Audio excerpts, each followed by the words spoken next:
আর বললেন মা তুমি খাও। মহিলা খাচ্ছে, হঠাৎ করে মহিলার চোখ পড়েছে এই পথিকের দিকে, এই আগন্তুকের দিকে। তাকায় দেখে লোকটির চোখের পানি দাঁড়িয়ে ভিজে ভিজে পড়ছে।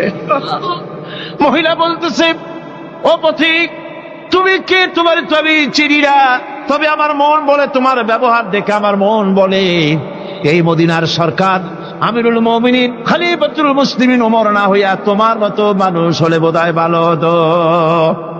হযরত ওমর নিজের পরিচয় দিয়ে নিজের বাহবা নিতে চাইলেন না। তিনি বললেন, মা তুমি আগামীকাল খলিফার দরবারে যাবে, সেখানে আমাকে তুমি দেখতে পাবে।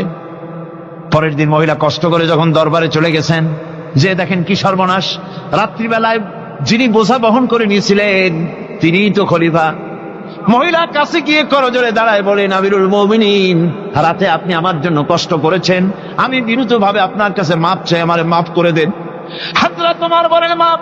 উল্টা আমার কাছে মাপ চাইও না, তুমি বলার আগে আমি খোঁজ নিয়ে যে তোমার খাবার পৌঁছাইতে পারি নাই, এই জন্য কিয়ামতের দিন আল্লাহর দরবারে ওমর রে আসামির কাতারে দাঁড় করাইও না। হে নেতা,